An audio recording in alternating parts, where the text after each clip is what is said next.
Voilà, merci. Donc déjà, merci pour l'invitation, hein, ça fait super plaisir. On a déjà appris énormément.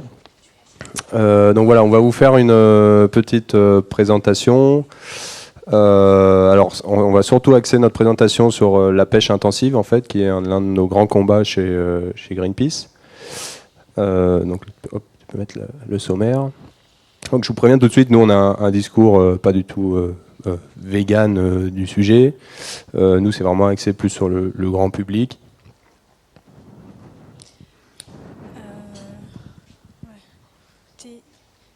Est-ce que tu es sur le PowerPoint? C'est pas le PowerPoint qui fonctionne, justement, c'est l'autre. Oh, désolé, on va mettre le PDF parce que le PowerPoint ne fonctionne pas. Ah, d'accord. Ah oui, d'accord, c'est l'ascenseur. Ok. Voilà. Ok, c'est ça. Merci. Yes, tu peux. Ouais, donc on va vous présenter tout ça en trois parties. Alors d'abord, chronologiquement, Greenpeace sur les océans. Qu'est-ce que c'est? Qu'est-ce qui s'est passé au cours des 50 dernières années? Donc voilà, les premières actions de Greenpeace concernaient la lutte contre le nucléaire, bien entendu, et la protection des océans. Ça, c'était nos deux principaux combats. Greenpeace est une association qui a été fondée en 1971. À la base, c'est des militants, un groupe de militants qui est parti sur un petit bateau pour dénoncer les essais nucléaires atmosphériques au large de l'Alaska. Voilà, quelques faits marquants au début de l'association, dans les années 80. L'Europe renonce aux importations de peaux de bébés phoques. Vous vous souvenez peut-être pour certains, voilà, Brigitte Bardot, etc. 1982, moratoire international sur la chasse à la baleine, qui a quand même permis de sauver quelques espèces de baleines qui n'étaient pas loin de l'extinction. 1985, attentat contre le Rainbow Warrior dans le port d'Auckland. Donc ça, c'était les services secrets français qui ont coulé un des bateaux de Greenpeace qui allait militer contre les essais nucléaires, toujours sur l'archipel de Mururoa. Ensuite, progressivement, Greenpeace a élargi un peu son combat. Aujourd'hui, il y a 4 campagnes chez Greenpeace.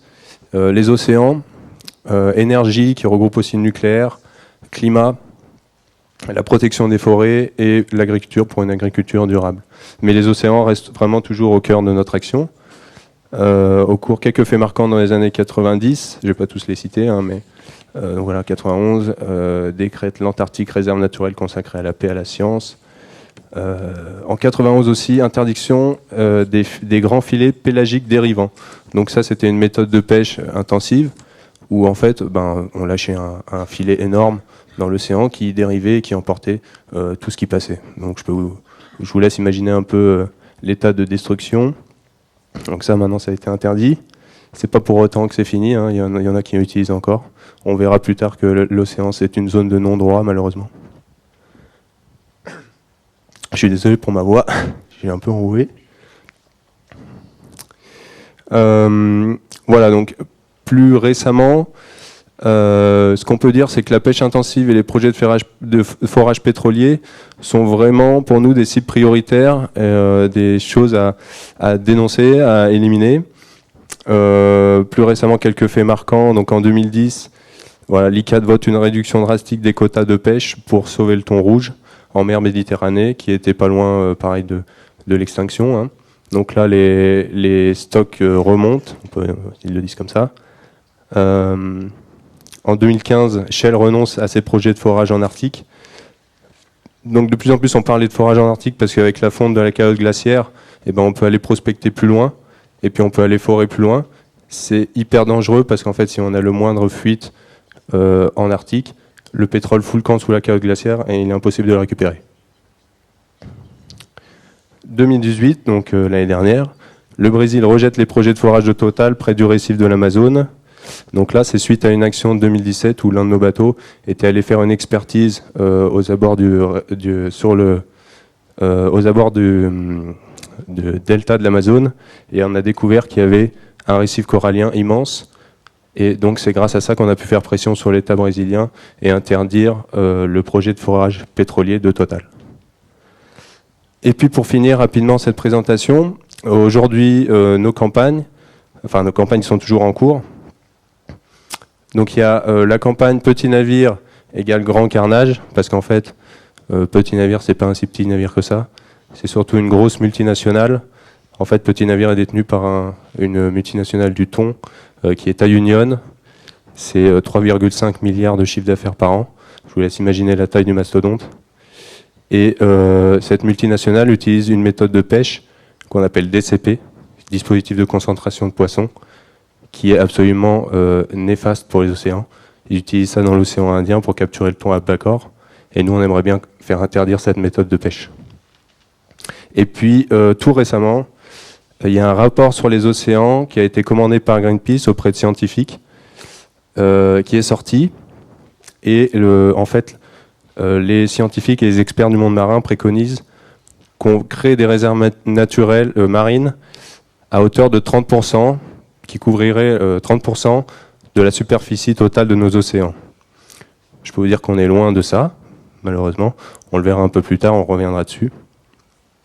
Voilà, donc ce rapport, vous pouvez le consulter sur le site Greenpeace.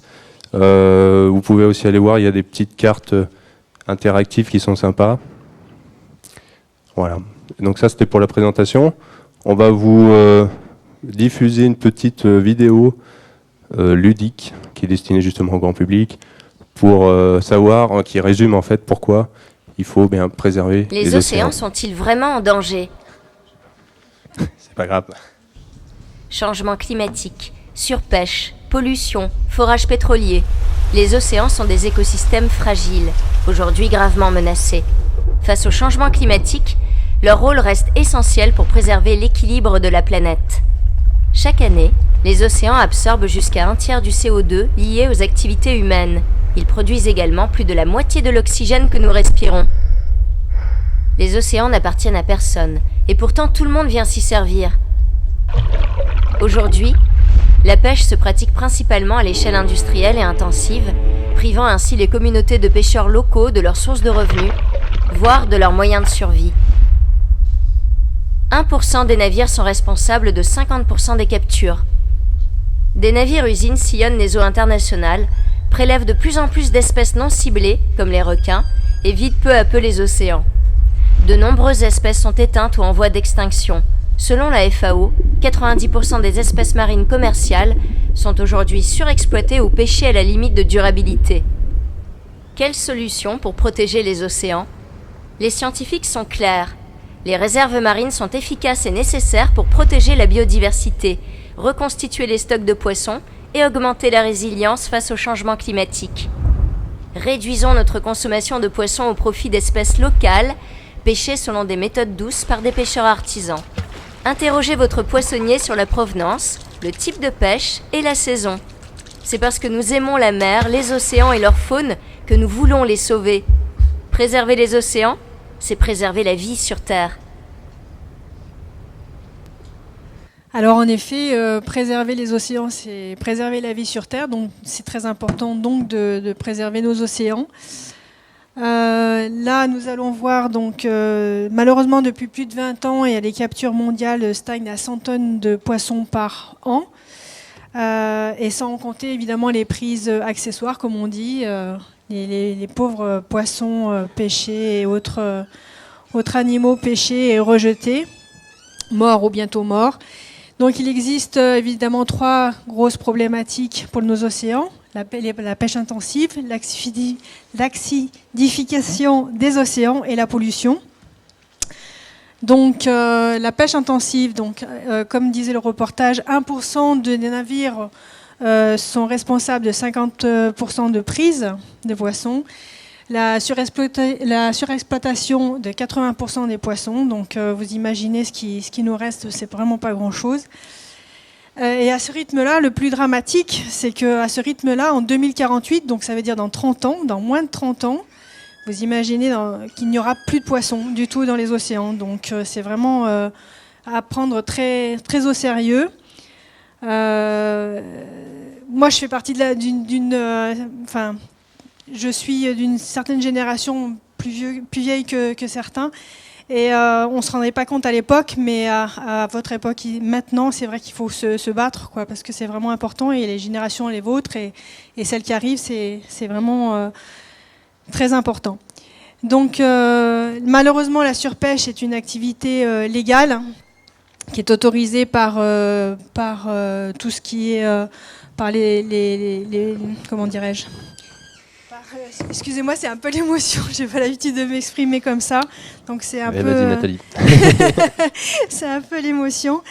Donc voilà, donc ça affecte évidemment les économies locales et parce que justement les petits pêcheurs, ils peuvent plus, il faut vraiment avoir des gros navires pour pouvoir pêcher loin.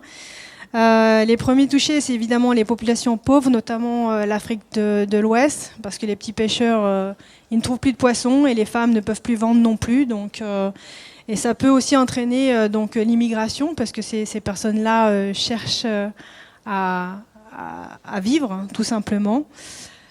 Donc voilà.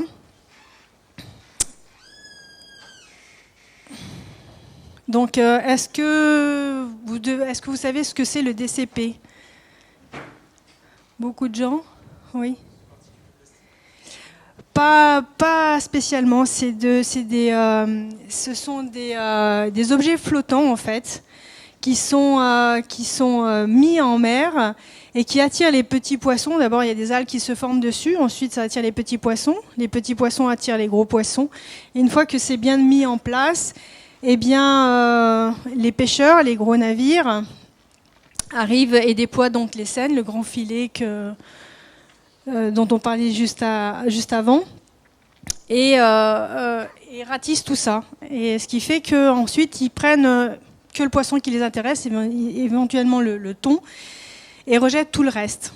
Et tu n'as pas parlé non plus de comment le fonctionnement de ces DCP, donc c'est-à-dire qu'en gros, c'est cet objet flottant qui attire les petits poissons parce que ça leur fait un abri, et ensuite ça leur fait un refuge au milieu de l'océan, et petit à petit, au fur et à mesure du temps, ça attire les plus gros et enfin les prédateurs, donc les thons, et c'est à ce moment-là que les pêcheurs vont venir, quoi. Tout à fait. Et donc, comme il est inscrit, les prises accessoires, les requins, les tortues, les thons juvéniles sont complètement rejetés. Et l'impact sur les populations des thons tropicaux, la capture globale, c'est depuis 1950, c'était multiplié par 9, quoi, c'est énorme.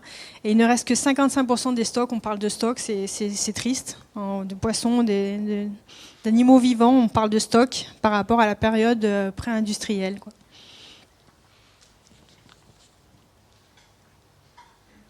Donc voilà, après il y a la pêche du grand fond. Alors là c'est pareil, c'est des énormes filets qui sont avec des portes en acier pour les maintenir dans le fond. Et ils ont des gros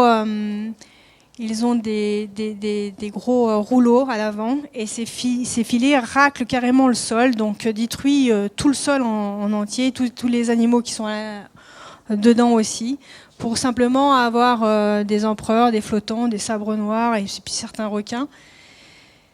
Et voilà, évidemment, ça détruit l'écosystème. Et puis une fois que c'est raclé, ça ne vit plus. Il n'y a plus de vie, ça renaît plus. Donc voilà, c'est vraiment une grosse destruction globale. C'est l'effet bulldozer, comme on dit. Et évidemment, ces grands chalutiers ont une grande consommation de carburant, donc beaucoup de pollution aussi. Donc voilà, c'est... Ensuite, on a la pêche intensive au krill, comme a parlé César tout à l'heure, pour nourrir les poissons d'élevage. Donc le krill, ce sont des toutes petites crevettes qui sont mangées par les poissons, par les baleines, par beaucoup d'animaux marins et même les oiseaux marins. Donc ceci est fait pour nourrir les poissons d'élevage et pour faire aussi des produits cosmétiques et aussi pour fabriquer des compléments alimentaires que beaucoup consomment, les oméga 3. Et en quoi ce problème, c'est quand même un gros problème aussi, parce que justement on enlève la nourriture des animaux sauvages pour alimenter des poissons qui sont parqués et en plus qui sont martyrisés, on va dire, et ce qui est une réalité, Donc voilà, donc ça enlève à manger aux uns pour en donner aux autres. C'est une nouvelle forme de pêche. On n'a plus ce poisson dans l'assiette, mais carrément, c'est pour avoir d'autres poissons qui sont encore plus maltraités et qui ont un état de stress énorme. Donc en fait, quand on consomme du poisson d'élevage, on consomme du stress, tout simplement. Donc évidemment, c'est une double consommation des ressources, puisque non seulement on pêche les poissons, mais en plus on pêche la nourriture de ces poissons. Donc c'est vraiment à ne pas négliger. Et puis il y a aussi la pêche illégale ou pirate. Malheureusement, il n'y a pas de contrôle. Ça ne fonctionne pas. Il n'y a pas de contrôle par rapport à cette pêche, parce qu'il n'y a pas d'accords internationaux. Et puis c'est très difficile de contrôler les pirates, ces pirates-là en tout cas. Et ils dépassent les quotas, et ils pêchent sans licence, enfin les zones non autorisées. Et justement, c'est très très répandu parce que ça rapporte, évidemment, parce que ça rapporte à plus de 10 milliards d'euros de chiffre d'affaires par an. Et comme je le disais tout à l'heure aussi, ça c'est possible parce que il n'y a pas d'instance qui contrôle tout ça. Il n'y a pas d'institution internationale qui établit véritablement un contrôle sur les eaux internationales. Donc on fait vraiment ce qu'on veut, quoi. Si demain on veut avoir un bateau et pêcher comme on veut, au pire, on risque pas grand-chose, quoi. Malheureusement. Et donc un autre pôle donc, qui est en parallèle de la surpêche, qui met en danger les océans, c'est l'acidification des océans. Donc c'est le réchauffement planétaire, parce que nous on ne le ressent pas réellement, on est content quand il y a du soleil et qu'on peut bronzer, c'est super. Mais en fait, c'est nos océans qui captent cette chaleur supplémentaire. Et donc les océans sont réchauffés, donc il y a plus de CO2 atmosphérique, il y a plus de CO2 absorbé par ces océans, donc par les océans. Et donc il y a plus d'acide carbonique des océans. Ensuite, malheureusement, il y a une baisse de disponibilité d'ions carbonate, ce qui provoque les micro-organismes, la baisse des micro-organismes, donc du plancton, qui est quand même la base de la nourriture, de la chaîne alimentaire, et les développements des coraux. Les développements des coraux, c'est même plus les développements des coraux, mais ça les tue en fait, parce que imaginez que vous ayez 2 degrés de température, 2 degrés en plus de température en fait. Eh bien, vous serez fiévreux. Et bien, les coraux, c'est pareil, ils sont fiévreux, ils deviennent blancs et ils se meurent petit à petit. Il y a des grandes zones qui se meurent. Et le problème, évidemment, s'il n'y a plus de coraux, il n'y a plus de petits poissons, il n'y a plus de vie et il n'y a plus de gros poissons, etc., etc. Donc, c'est une chaîne importante. Et puis, évidemment, il y a la pollution. La pollution que bientôt, juste après nous, on va en parler. Donc la pollution, eh bien, il y a évidemment les pétroliers, tout ce qui est chimique et plateformes pétrolières. Et évidemment, 80% de la pollution marine provient des activités humaines. Et on appelle d'ailleurs le 7e continent tout un amas de plastique. Voilà. Et puis évidemment, la pollution sonore qui perturbe les mammifères. Voilà, donc on va descendre un petit peu plus.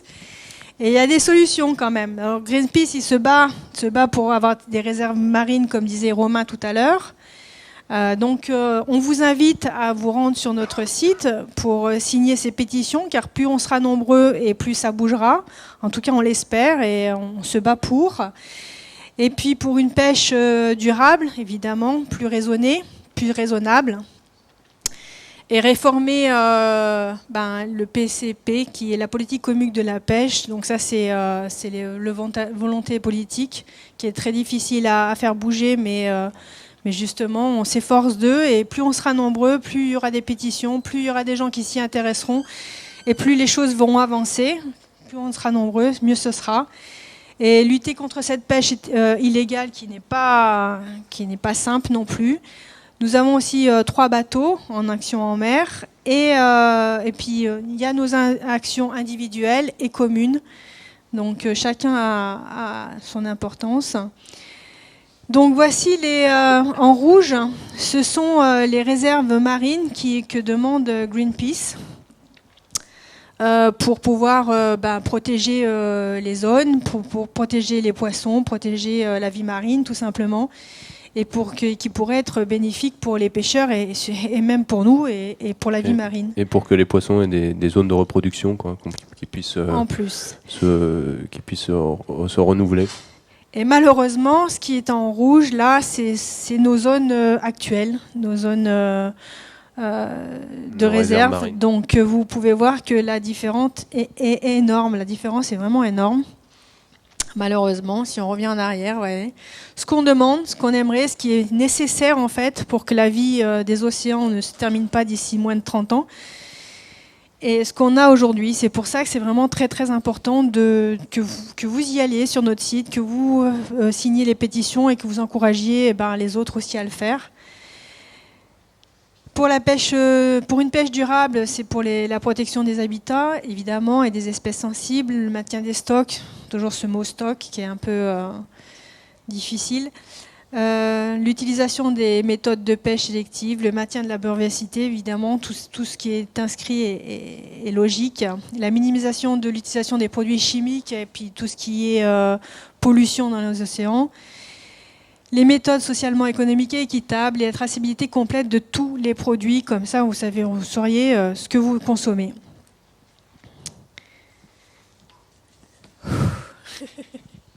Ça va, Nathalie ? Là, c'est tout blanc. Là, c'est tout blanc, ouais. Là, on n'a plus rien. Ce qui n'est pas normal. Bon, on va revenir au sommaire et puis on va faire comme on peut. Attends, on revient. Voilà.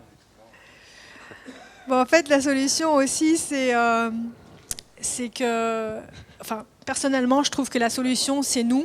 Parce que nous sommes tous des consommateurs, qui est les grands, les plus gros, qui devraient faire des efforts, évidemment, que Greenpeace se batte, évidemment. Mais individuellement, vraiment, on a un gros pouvoir. Et c'est là où vous entrez en jeu, que tout le monde entre en jeu. Et que si chacun consomme différemment, et que par exemple, quand vous allez à la plage, parce que tout le monde aime barboter dans l'eau, mais on ne pense pas à la vie qu'il y a à l'intérieur des mers et des eaux, et bien au moins de se mettre de la crème solaire végétale. Choisissez ce moyen-là, qui n'est pas plus cher que les crèmes que l'on trouve dans les supermarchés. Et là, au moins, et invitez les autres aussi à le faire, parce que vous imaginez que l'huile que vous avez sur le corps, elle va dans la mer et dans les mers, et puis après, ça va vers les poissons, et ça cause de la pollution. Donc toujours, voilà. Je pense que vraiment, nous pensons que c'est vraiment primordial, quoi. Parce que sauver les poissons, ne pas en manger du tout, d'accord. Mais en attendant, chacun a un rôle, et ça, c'est pour les océans et pour tout le reste, quoi. Voilà, merci Nathalie. Je crois qu'on peut applaudir Nathalie parce qu'elle n'a pas l'habitude et c'était super. Merci.